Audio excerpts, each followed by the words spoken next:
Hey there, it's Cody Huwa here. This is the presentation for business administration, and today we're going to be talking about communications and the importance of building a relationship and why. I thought it was pretty cool, actually, to start off that when we got this topic, because just the other day in my sales class, we were talking about the 8 steps of sales and the importance of that, and I'd like to tie that together, and sounds like a great opportunity for that.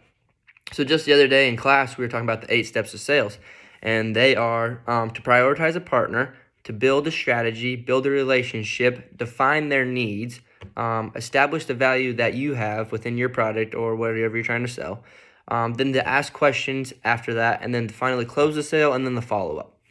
And each of these, the thing that sticks out to me is all of them require a relationship and communication with each individually, and then as a whole and over time and things like that. But it is crucial to build a relationship because it does lead to other opportunities. It helps you establish a trust level and respect for a customer or an employee or a significant other, a family member, whatever. I like to think of myself as I'm always selling. I'm always selling myself. I'm always selling an opportunity. So you never know when an opportunity is going to arise.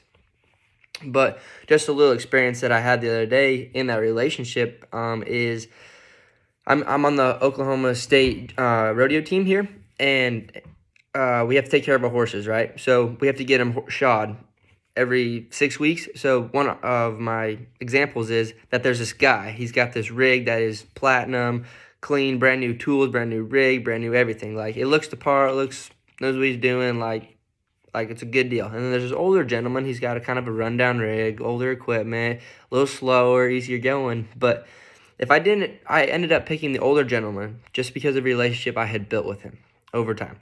If I had not built that relationship, I would have went with the other guy. So that's just a little example why the building a relationship is so important. And then kind of go into my 3 points here, and in a little bit of another example is your natural communication skills are important. This last December, I had the opportunity to sit down with a sales representative with Kimes Ranch. It was kind of like a cold sale. We met in person. Never met him. Didn't know nothing about him, but had the opportunity to do it, so I took it. So we sit down, and when I kind of go into these situations, not knowing somebody, and in any situation really, I try to be positive, easily approachable, easy to get along with, and I always try to find something in common with that person, whether that be about their family, significant others, their hobbies, qualities, and even sense in business. So once you find alike things, it's easy to talk to somebody. So I always try to do that to start off first. And I always start to build that relationship rather than trying to make a sale from the beginning. Because if you have a relationship, the sale is going to come. So that went really well when I got to go do that. We built a relationship over time. We grew. We had a few more calls after that. We had opportunity to do some business together. And over time, we were building that relationship, building that communication bridge. Our respect for each other has grown, and it's at the highest level. Our trust, our integrity for each other. We're willing to do things that we necessarily wouldn't do for somebody without that relationship and that trust and all that kind of stuff.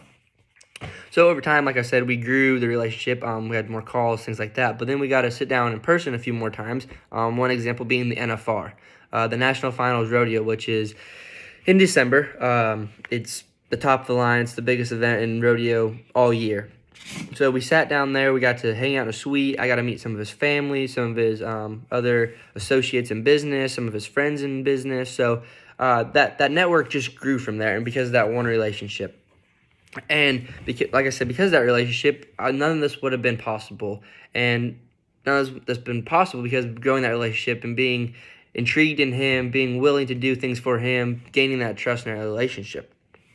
And then finally going into kind of the third point is understanding each other in a higher level. In that networking scheme of who knows what, things like that. And I always grew up hearing it's not what you know, it's who you know. And yeah, that's right, but it's wrong. It's not what you know, and it's not who you know, but it's who knows you. If you can walk into a crowd and somebody recognizes you and they want to introduce you to their friends and they say, hey, that's a good guy, or man, I really respect him, or he's really got his stuff together and he's a good guy to do business with, you're more acceptable and more applicable to get out and do business and have more opportunity for yourself. So that's why that relationship becomes so important, and that networking grows over and over and over.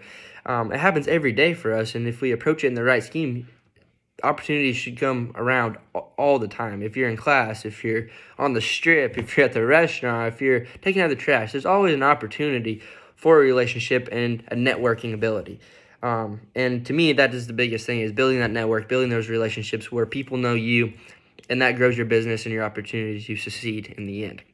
I hope that helped you realize a little bit more why communication is important and kind of the levels and steps to take in your relationships. And for that, thank you.